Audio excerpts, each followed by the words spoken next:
Welcome to Casual Watch Talk Sunday Social. We're going to be doing the start of a February Q&A show. So definitely keep all of your chats coming into the comment section for us. And then we'll definitely start answering some of those live. But before we do that, Mark, do you want to kick us off with a wristwatch check? What are you wearing? So I am wearing my Omega Seamaster 300 chronograph regatta. Very nice. There you go. 44.25 millimeters by about 18 with the dreaded HEV. What a wonderful thing. Offend everybody with this one. Very cool. And that's one that it never came on a bracelet. You've always had it on the strap. It came on a bracelet, but I never intended to wear it on the bracelet because I knew I could get the Hirsch black and yellow strap. Yeah, because that matches. It looks like that comes with it. It looks like it should come like this. Yeah. But it doesn't. But I never intended to wear it on the bracelet because I knew I could get this strap. Awesome. Cool. Well, I will. I've got my little tag on. So I've got my tag. I put it on a red strap because I need to put it back on the metal strap because I quite like the metal strap. But it's actually surprisingly, because it's got a short lug to lug, wears really well. So you could get away with it. Even though it says it's 42, it wears more like a 39, I would say. But yeah, I put it on this red strap because we're going on a Virgin cruise and you have to wear red stuff. So I was like, Helen's like, what are you going to wear that's red? I'm like, well, I could wear a watch strap. So I've just been trying different watch straps. Yes. The Monster would be the only thing I've got that would fit. So you how long have you had that now? A week, 2 weeks? Probably just about 2 weeks now. What's your thoughts on it?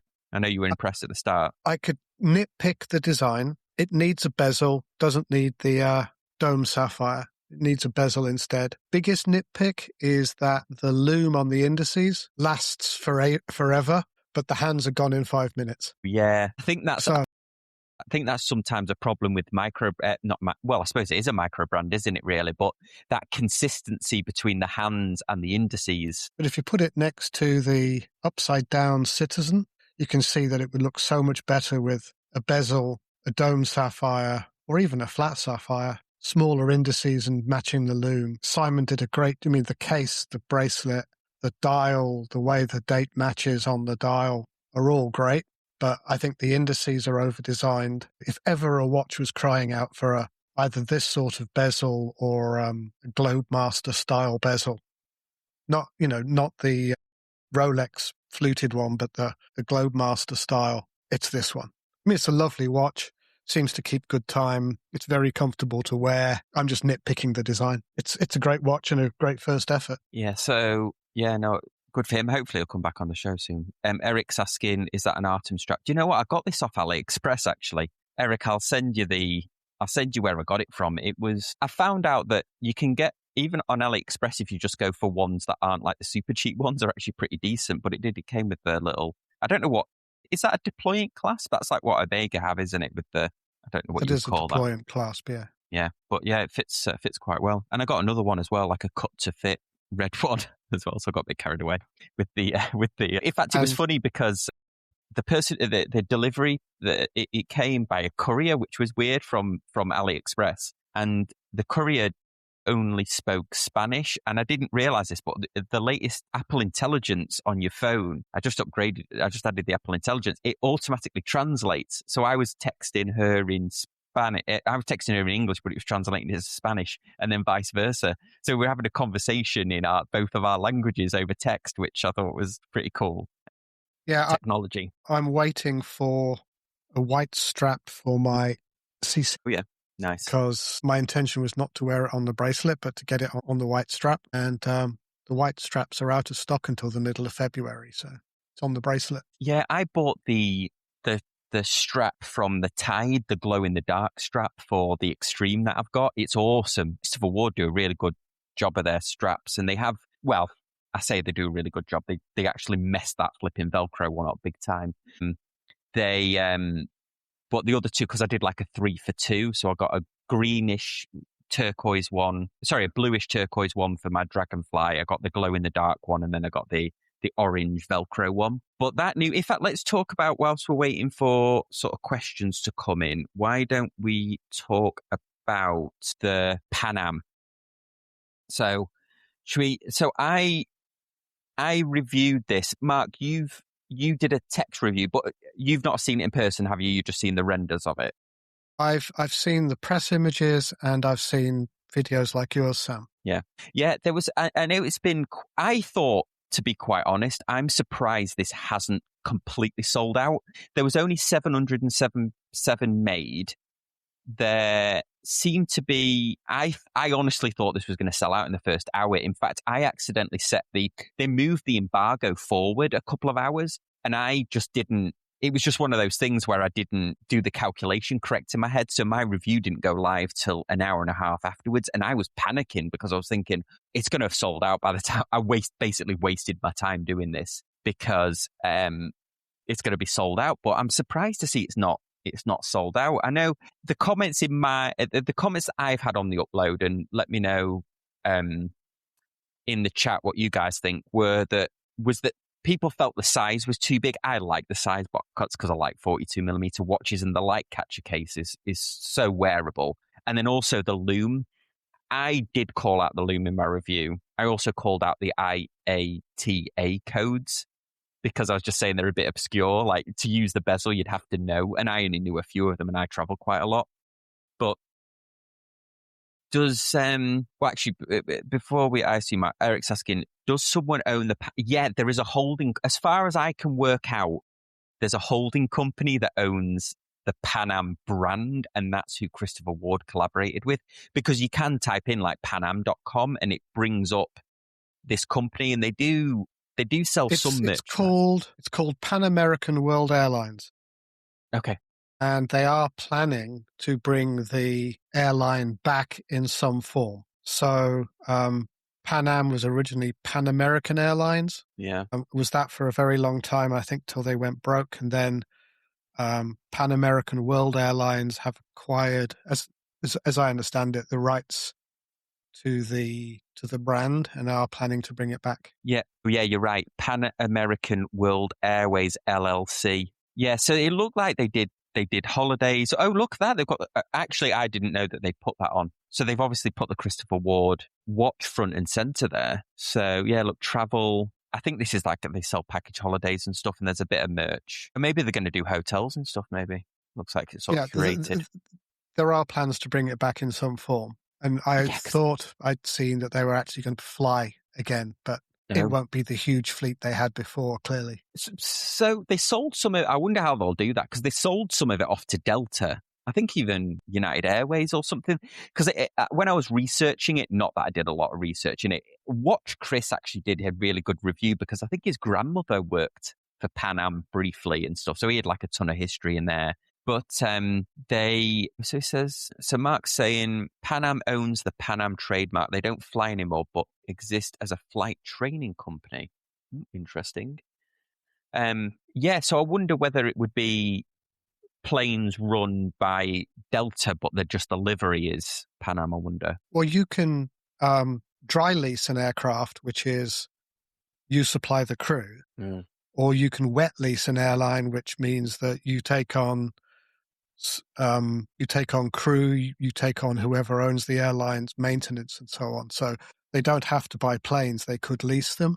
And if you don't have your own crews, you wet lease the plane. Yeah, is that why? I mean, I'm going to go down a rabbit hole here that I don't know the answer to. But when I fly Delta now a lot, but I used to fly American a lot, and then American had that American Eagle flight. Yeah, that was their short flight. Right. Okay. So that wasn't like a wet lease or whatever you say.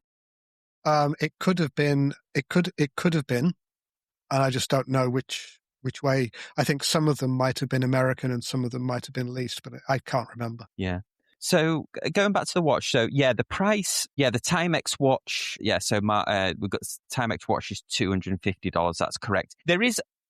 I'll talk about this a bit, because there is a lot that's gone into this. This fabric strap is amazing. So they actually tried to get actual Pan Am seatbelt fabric, but they couldn't get it. They either it's perished or whatever. So they got the closest thing. Excuse me, the closest thing that they could get to it. And the way that they've created the fabric strap is that it's got inbuilt. So it's the thickness of a double pass NATO, but it's got the spring bars sewn into it. And I think the strap itself is a really, really nice addition to it. I wonder if I doubt they'll sell it separately because it's got the Pan Am logo on it, but maybe they'll do something similar. It would be a shame for them to have created such an innovative way of making a fabric strap and then just leaving it as this one-off. But it is a good-looking watch. The loom for me is too much. Yeah, it's too much because the watch itself isn't.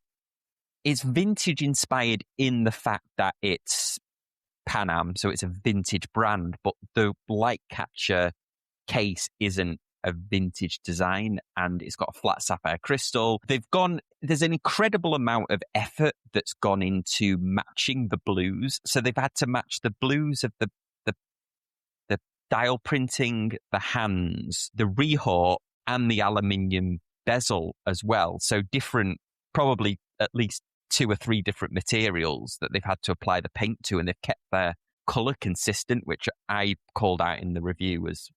I was really impressed by that. I mean, I like a Pepsi GMT. I've got the Mido as my Pepsi GMT. When I saw this, I so wanted to buy one. I very nearly phoned up Patrick and said, put my name down for number 15 before it went on sale. But then you take a closer look at the press images, and I don't like random use of old radium loom. So in some watches it works. My C8 Flyer has radium loom on it, and it works because it's part of the design. So often you see old radium loom or similar used as a way to link to some vintage element. Yeah. And it's overdone. It's boring now. This trope needs to die. And why would you not use a white dial and white loom? No Pan Am aircraft flew with an eggshell fuselage. They were white. And, these days there's lots of places to put this amount of money. You could buy a standard Lumiere for about this. You could buy Extreme. a Le Bond Attraction, which was, the watch I should have mentioned as a new watch last week, but forgot to. I've got a birthday coming up. This would not be my birthday watch because I don't like the. Yeah, it's so. I think the Extreme that they did is amazing. I've still got it, although I've been wearing this. Whenever I get a new watch, I just wear that exclusively for a while. But I will go back to the Extreme. That's got it's a slight, not creamy, but it's definitely hue. Off-white. It's definitely off-white, and it looks odd. To me, it looks odd. Well, on this one, yeah, the Extreme, the solid and on the Extreme. Yeah, but it's not as the problem with this is you're right. The dial is a sort of, I described it as a champagne color. It's not really It's not really champagne as you would think. But I describe it. But the loom is. I've never liked aged loom because, well, first of all, I've got over it now, but also I used to feel dead weird about it because it was kind of celebrating a material that was actually horrendous to the people that, radium loom was horrendous. I think the first ever, what was it, health and safety or a group of people suing a company, class action lawsuit against a company, was those radium girls when they had those, horrific injuries from applying radium onto the dials of watches all that time. I don't feel like it's something to be celebrated really, but I don't feel like that now because sometimes on a dial it does offer that difference, that kind of, slightly off-white loom. I was more not liking it when there was that period where everyone was doing like really brown loom, like the Omega No Time to Die. Really, the loom is quite brown. This is sort of, I described it as a spilt tea, but I just don't think, I'm not opposed to it. I just don't think it works here. Somebody made a great, great comment. Sorry, Sam, go ahead. Yeah, sorry. Somebody made a great comment about the 20th anniversary one that was made for the Forum, which had the indices were a blue. The indices themselves were like a metallic blue. It was on a 12, granted, but I don't. The metallic blue wouldn't have worked here, but maybe they could have gone partly to match the indices and made the indices themselves blue and made the loom white. I don't know what we think about that. Like I said, I came very close to buying it and then realized I didn't like the loom. I know it's the same reason I don't have a First Omega in space. You know, we came out with that gorgeous dial and slapped cat vomit loom on it. Yeah. And at least as far as I'm aware, Omega know that a lot of people didn't buy that because they didn't like the loom color. Got to be careful. It, you know, not that I need another reason not to buy a watch, but this was, for me, a case of I really, really want this watch, but I'm not going to do it because of the loom color. It's just wrong. Yeah. I tell you what, if this had been a TWA one and it had been the red and white or a red and black, or like a Swiss Air or something like that, where it was like a black and a red, I think I would have been quite tempted. If it was a TWA one, I would have been really tempted to buy it because that's also a fond brand as well. The Eric's saying that part of the price is probably some Almost sort certainly. of royalty. Yeah, almost certainly. But then, but like I think Mark said earlier in the chat, there is Timexes that are about the 300. So I don't know. Maybe it's a sliding scale. The volume would be much higher. It's probably a different holding company when Timex did it. And how much do you get? Do you get 10 or 20%? Who can say? Because Breitling have done one, haven't they? Also Zodiac. I'd forgotten about Zodiac. Somebody mentioned it in the chat, didn't they? But I'd forgotten that Zodiac had done one as well. I like that Breitling one, actually. I really like that Breitling one. There's a couple that are going for like $5,000, which is amazing because it was nearly 11 grand when it came out. I saw that I saw one in person I was on a cruise in Jamaica. Very nice. Okay, so let's any last words on this one? And we've got a couple of questions coming through. I'll stop this. Okay. So Thomas, who was going to join us, but I've used this new streaming software and he couldn't get it working, so we'll work on it for next week. But Thomas asks, favorite movie watch? Seiko, Giario, Ripley, Hamilton, Nerf, Omega, No Time to Die, GoldenEye, Seamaster 300. Yeah, so from Jaws, Seiko Willard, Arne Santa.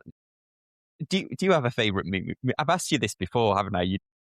You don't have a lot of movie watches that you like, do you? I watch a lot of movies, so I do have like favorite movie watches, but I always struggle with this. I think Seiko did a watch for something, I think it was called Appleseed. It was either Seiko or Citizen. So Appleseed was an anime, and they did this off-the-wall watch to go with it. Didn't Hamilton do, which movie was it that they had the sort of Anna Digi watch that looked quite cool? Yeah, it was Tenet. It was the Tenet one. Yeah.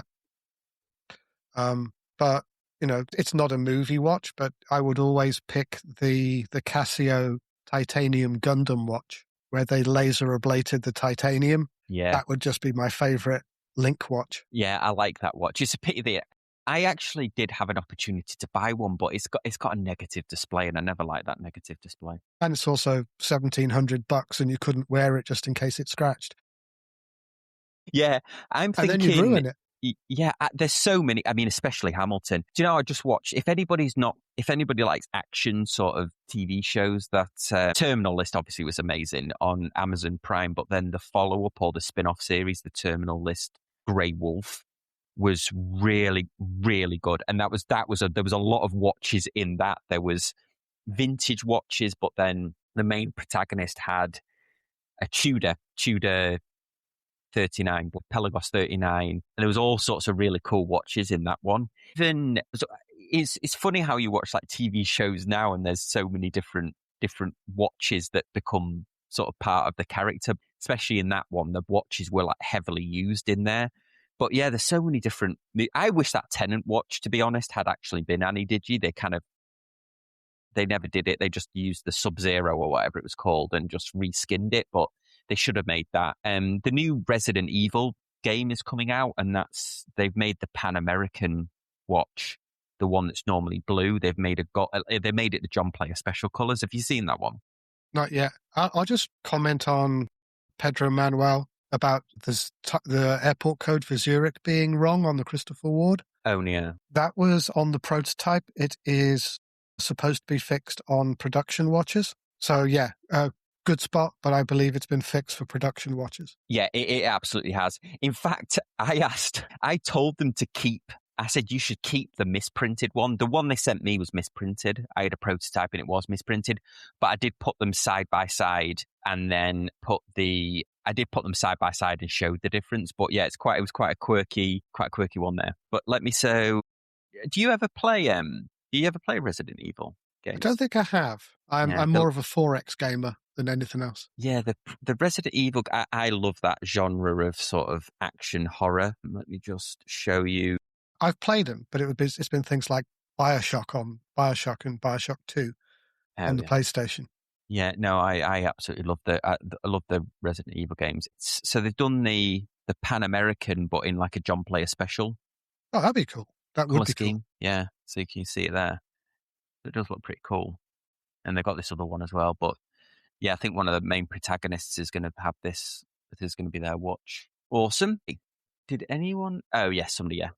The Dune watch. Definitely shout out to the Dune watches. Yes. Yeah, Patrick's got those, hasn't he? Patrick Pocket Watch Time has got those. Somebody's asking, do you think they'll do a 44mm Extreme? Well, it's a Sealander, and they've never done a Sealander above 42, I don't think. I think the Extreme is 42, isn't it? The normal Sealanders are mainly 39, and I think the Extreme is 40. The Extreme was a very different watch, and it really shouldn't have been a Sealander.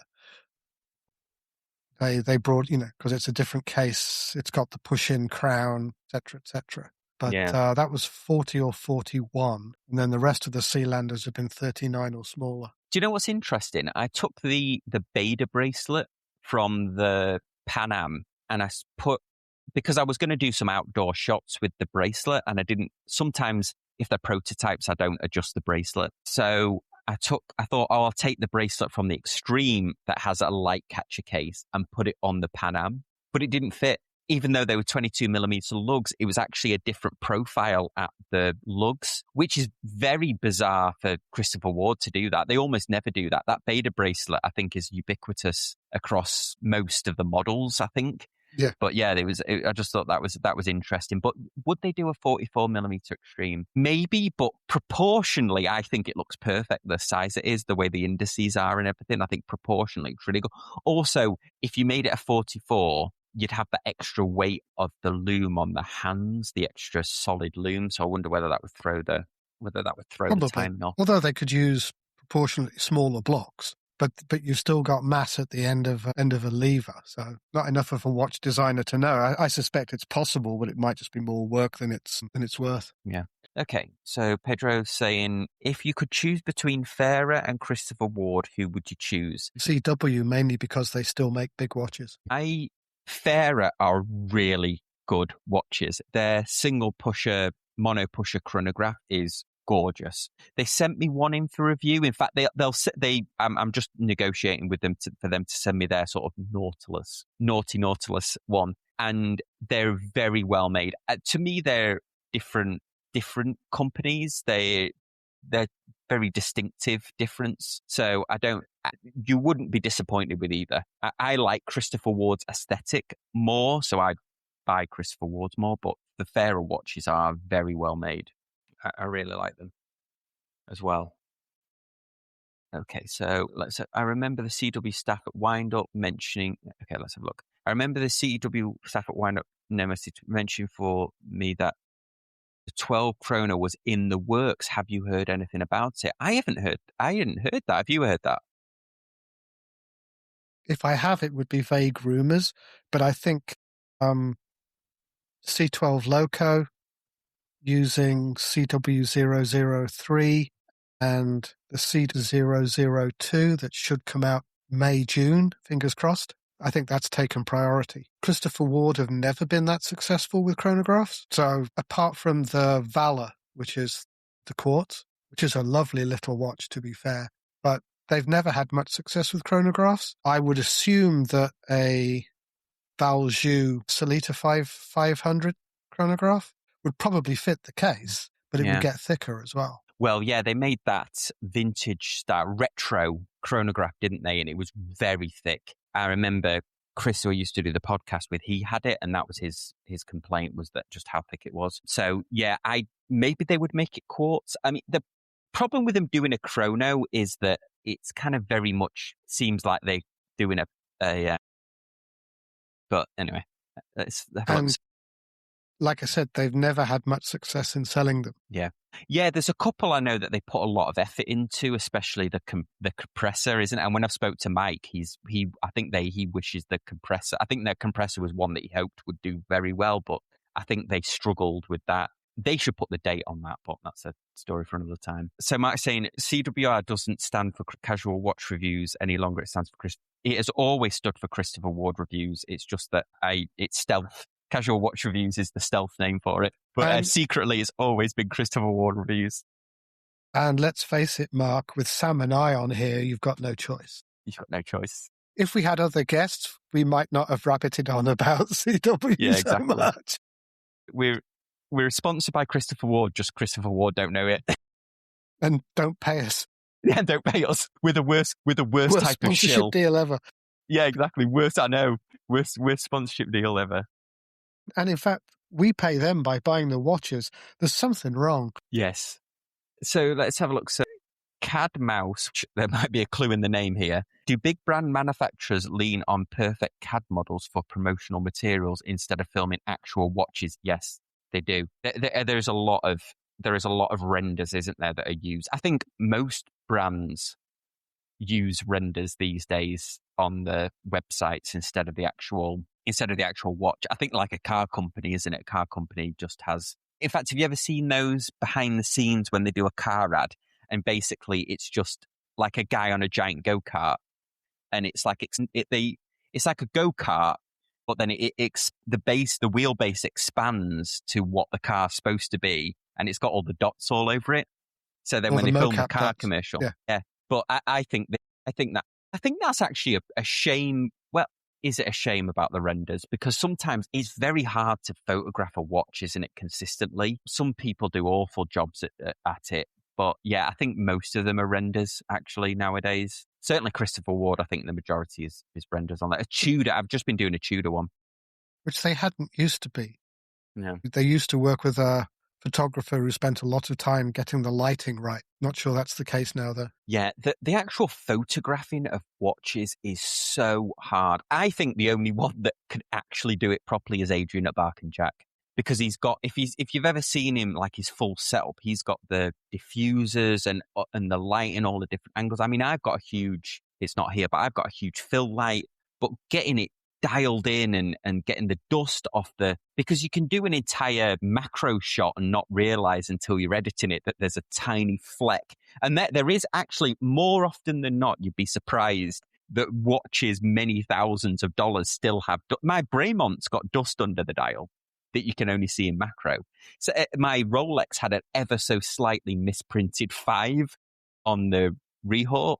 So the macro shots are really tricky to get right. So I could see why they do the renders. Also, they want to get the hype up before the actual production ones. So let's have a look. So let's go back here. There was a question from Thomas about integrated bracelet watches, I think. Let's have a look. Yeah. Do you have a love or hate relationship with integrated bracelet watches, or feel strongly that they should be obliterated or carry on being explored? So I think Thomas has given away his feelings in that answer. I don't have an integrated bracelet watch. I like the 12, the different dial. I didn't like the first dial variants, but I like the subsequent dial variants of it. But I can't think of another integrated bracelet watch that I've really gravitated to. Maybe the Tag Link watches are integrated bracelets that I don't think are too bad, but that's because it's part of the design. Obviously, the 12 has got a really nice integrated bracelet, although that is technically removed. It is a removable bracelet. I can't think of a watch that's not. The PRX, that bracelet is technically removable as well. Same with a lot of the Citizen watches. They're just tiny little spring bars in there. And the Monceau. Yes, we know. Yeah, I'm indifferent about it. I think that there's still, I think each year we think that it's run its course, but then somebody else brings out another one, don't they? I have a Constellation Meteorite integrated bracelet. What bugs me is that people think, was it the Royal Oak was the first integrated bracelet watch designed by Genta? Yeah. Wrong. He designed some of the constellations in the late 60s for Omega when he was an Omega designer. So the first integrated bracelet watch is actually awesome. Yeah, in fact, there is some vintage Omegas that, because Omega seemed to have a lot more fun, didn't they, back in the day? I mean, they're having some fun now, but there was a whole line of LCD Speedmasters, wasn't there? They made quite a few of them, and then they made that quirky one that was like had double time on it and stuff. They seem to have like a lot more fun back in the day that they don't really do now. They kind of just stick to their bread and butter. So let's see. Okay. So let's have a look. Well, we've got this coming in thick and fast here. Let's just see, make sure. The mono pusher looks okay. The legibility might be iffy. Maybe he's talking about it's a shame that. Okay, so Thomas is talking about Awake watches in Dubai. Is that Awake the one that's owned by the people that run the Dubai Watch Week? Or is that different? I don't know them. Don't know them. Okay, let's have a look here. Hacken Jack posted a new video on the CW new model around 520 mins big block dial. Hope it's a bigger Lumiere. Well, he put it in the thumbnail, didn't he? But I don't know if it's under embargo, is it still? No comment. No comment. But we'll comment on that when we know if the embargo's been lifted or not. But if you listened to, and I know you would specifically have not listened to this one, Sam, there was Ricky did an interview with Andrew Morgan for the Monday show, and he kind of said, Adrian's doing a collaboration. And then Adrian put out an interesting video yesterday or today about a company he'd visited who are in Beale. So you can put things together. Yeah. It's it's funny. Yeah, we won't. Anyway, we'll move swiftly on from that one. So, what are your thoughts on? Hang on, I'm going to murder this. What are your thoughts on?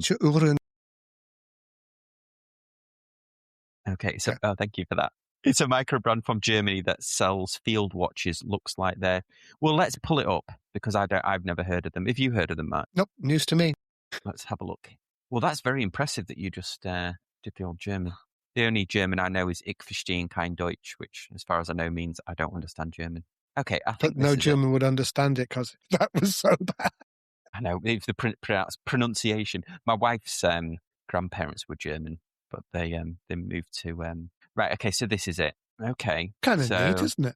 Yeah, I mean, it's got those hands like the Formex hands. Yeah. Let's have a look here. What is the deal with these? Oh, Wind Up Watch Shop is an authorized and exclusive retail partner. Huh. Okay. Well, it's better than the normal distributor of German watches in the US who are useless. Yes. Yeah, exactly. The ones that have all the brands over a barrel. They will remain nameless. So we don't get in trouble. These are different dial variants. Okay. So what is it using? It is using, does it say? LGP, I think somebody said. Oh, Le Dupre. Okay. Okay, so that's I thought I caught in the comments. SW400 on this one is $1,600. Okay. So the SW400, I presume, is like the dateless version. It's funny because that logo looks like it's reminding me of that mug root beer for some reason. Purist. I kind of like it. Yeah. Not really my style, but it's at least in the blue. They've got a good blue. Yes, yeah, I like that. I was trying to find that one because I'm a big sucker for ones that have got the date on them. But maybe it doesn't have the date. Or maybe there is. There we go. One. There with date. Yep. There we go. Okay, we like it now. Now it's got the date with date. There we go. In fact, it's got a quite nice date, hasn't it? That seems like it's oversized from there. I like that one in particular because it doesn't have stupid numbers on it. Just got very neat indices. That's a nice watch. Fume dial. No, good chat. I'd never heard of them before. Thomas Doug. Okay, so Thomas is saying I should nudge you towards the Le Bond Attraction. So its company is Le Bond, and their new watch is the Attraction. Okay, let's have a look. If I could type this right, let's have a look. This up. This on here. That's the one. Okay. So I'm going to talk about this because I own a Le Bond, and I think they're a very quirky brand. But I have the Caesar, You have this one. Yeah. Okay, And so this is their new one. this is their new one. So their sort of idea is to have links to architects. So this one is celebrating Antonio Gaudi, who passed away 100 years ago. Most famous, I guess, for La Sagrada Familia in Barcelona. And this is a watch based on designs of an unbuilt hotel that was supposed to go into New York. Interesting. This is, yeah. And if you want to spend 1,600 on a display, 1,600 euros on a display for your watch, that wooden thing, it represents the core of the design. So that's extra. You don't have to buy it. This thing. Yeah. And Interesting. I think it's a cool watch. So, okay, so is it that this is over the hands, or is it that this is one of the hands? The disc covers the central pinion for the hands. Okay. And then, but look at this for grade 5 titanium. You do not see casework like that for much less than Blancpain money on grade 5 titanium. Look at the smooth curves. Look at the side shot. Yeah. And it's all sandblasted, it appears like. Yeah. Which is, I think all their watches have sandblasted titanium cases. But this is the most sophisticated case they've made. Very But you don't interesting. normally see curves like that on grade 5 titanium. So that just geeks me out, just the working that they've had to do for that. Nice looking watch. Oh, very cool. Yeah, it's a new one on me. Okay. Let's have a look here. So we've got Micro mil spec? Yeah, I really like these, I got to see I like the look of them, and then I actually got to see one at Wind Up and I liked them even more. Little on they're little on the chunky side, to be fair, but I like them. So this is the one where for a long time they just made watches for the military, and you had to be either in the military or they had to have been issued to you, but then they recently, I think over the last couple of years, they've opened it up to be where civilians can buy them as well. They are a really good looking watch. They're not they're tall or thick, but they're not obnoxiously big. I'm a huge fan of these. Did you get to see these at Wind Up, Mark? Did you see that go to the stand? I did, but I'm not sure I paid much attention. I'm getting kind of tired, and I think Tom Burnett, who's been to Watches and Wonders 3 times, he's saying I think he said it was getting a bit samey. But fine, Wind Up now, there's 140 brands, and 100 of them are selling the same watch with a different logo. Yeah. So it's getting tougher and tougher to find the gems at Wind Up. It's because so many watches follow the same trends. Everybody's less than 39 mil, etc., etc. But these are pretty good. Yeah, so Thomas is saying it was issued to the Norwegian military. Yeah, I like this one. I would actually love to get one in for review. I spoke to the guy, but admittedly, I never followed up with him. But there's an actual world time bezel, isn't it, with the names on there. But yeah, I do like it. Yeah, I do like them a lot. Okay, also grade titanium. Awesome. Let's have a look. Have we got any other questions coming in? No, Thomas is just talking about the German brand. There's quite the buzz. I was chatting to my mate James. He lives in Australia, but he's from the UK. He's liking that Seafarer, and he pointed towards the tag Seafarer, and he was pointing towards. He was saying, "Oh, Adrian at Bark and Jack talked about it," and I said, "Yeah, but he actually tagged the wrong." My view, he tagged the wrong watch. He did tag a Hoya in it, but he didn't tag the watch that I think this is based on, which is the Abercrombie and Fitch. So he actually tagged a different watch in his review, but this is the one that I think it's actually based on that he didn't mention. So I'll mention it here, which is this one. So I'm talking about this tag here, which I think is beautiful. I really like this. And then they called it the Seafarer. And he tagged a Hoya that was a 3-hander and said that's where it took the inspiration from. But I'm going to argue the fact that it actually took its inspiration from this Abercrombie and Fitch watch, the Seafarer, which these are, I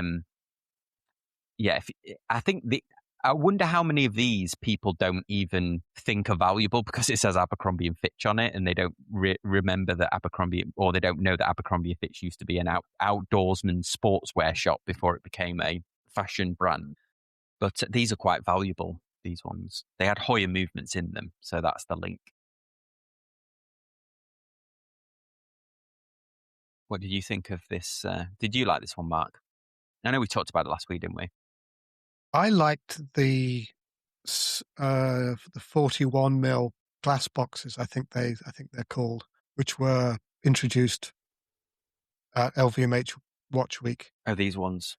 Much more my size, particularly the blue. So it's a very similar concept, but I could see that being added to the collection should things come the right way, because I think that's a lovely watch, and it would be an alternative to all the Omega chronographs. I think that's a very subtle piece, and at 41 mil, it's much better size. I wonder if there's any, because I bought this tag from Japan and bought it from eBay in Japan, so I wonder if there's any Japanese sellers that are selling this one yet.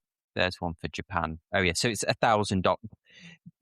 If you buy it off Chrono, you kind of chance in the fees, but on eBay, I had to pay the import fee up front for this watch, but it still worked out miles cheaper. I think this one is a really good shout. This is a Bamford tag, and you can get them from Japan for like less than $2,000. Well, there's one that's 2,500 from Japan, but I think this is like a future classic.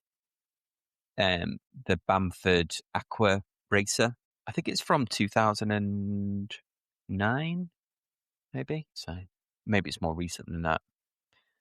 It doesn't have the date. But yeah, I think this is a tag future classic, especially with it being Bamford, a Bamford one. Let's see if this one says where it's from. Oh, it doesn't have the date on it. I think it's early 2000s. 2001. Okay, so it's not that far away. But that one kind of flew under the radar for me originally. It's titanium as well, I think. Okay. Kind of cool, isn't it? Yeah, I like it.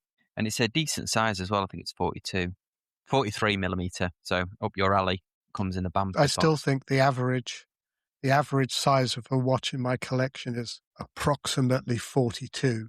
Might be 41.8 millimeters, but that's the average size. And yeah, yes, for my 6.7-inch wrist, I have a smaller than average wrist. I don't care.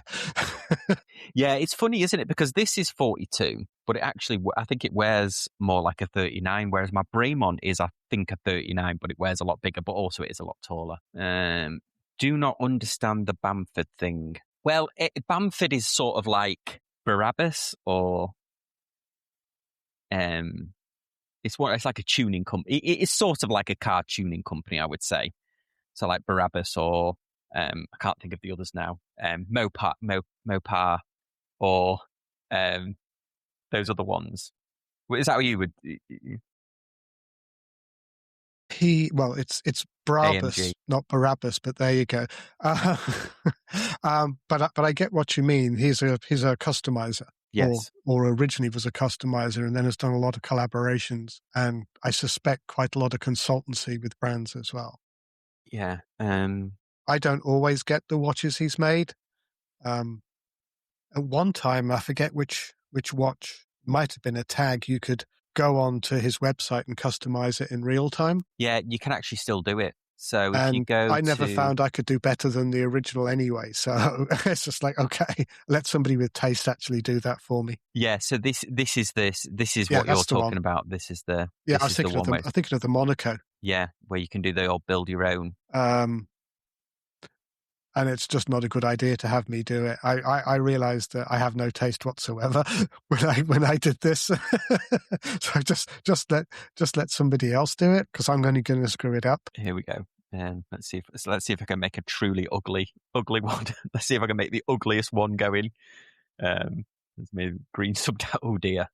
Oh, that's pretty vile, Sam. I mean, this is not even I would buy that. That's how bad that is. Not even I would buy it. So somebody's saying, where's like a 32? Yeah. I think it's just because it's hang on, let me just pin my thing. I'll show you what I mean. I think it's because it's it's basically because this tag has like a shorter lug to lug. If you see, it's not this is a bad thing because I've got this rubber strap. See, it's like a shorter lug to lug. So I think it looks more like a 38 than a 42. Also, I think because it's sort of like the bezel is sort of hexagonal as well. Yeah, you have to think of the interaction between the bezel and the dial sometimes too. Yes. Omega Aquaterras, I would, normally pick a 41 Aquaterra, but I can't wear it. They just look too big on my wrist, whereas the 39s look like 41s on my wrist. It's very, just irrespective of the lug tip to lug tip, sometimes just the dial itself can make, the dial bezel arrangement can make them look bigger or smaller. Depends on the individual. Yeah, and I've not measured this. I've not done the review yet, but I'm guessing that's like 12-ish. And it's a 300-meter diver. So I think it's got a flat sapphire crystal on it. It's fairly flat on the back. But it's very comfortable. I think it belongs on the metal strap, to be honest. I think the metal strap sort of completes the silhouette of the watch. Because I thought when I got it, I'm going to have to I'll see if I can get the actual official rubber strap for it. But I think, I think it does suit the metal the most. That is truly hideous, Sam. Congratulations. Monaco is truly unique. Hey, this is my next collab. my tag, my Hoya collab. Dear. Yes. Yeah. That is exactly. Truly hideous. I am thoroughly impressed. I know. Look, that just came natural to me as well. Just making it that vile. But yeah, he also does. I mean, the other thing with Bamford as well is that he's done some stuff where he used this. Let me see if I can find it. He did this one that was amazing where he took, I believe it was a cable or something from a nuclear. This was it. So this case is made, I believe, from a cross section of a high voltage cable from a nuclear power plant or something.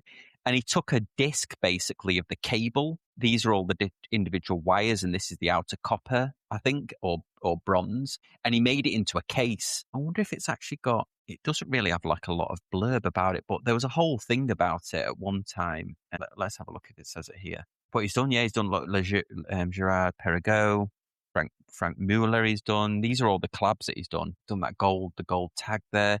He used to do mainly tag. Oh, there's that one, sold out. So there it is. Here it is. So it is. Let's see if you've just got it. It's got the case material for the project is a solid superconductor. Superconductor is a blanket term for a family of materials that superconduct. Traditionally, superconductors are used in application transferring massive amounts of electrical energy is required. MRI machines, particle accelerators, even nuclear reactors use superconductors as simple power cord would, of course, not suffice.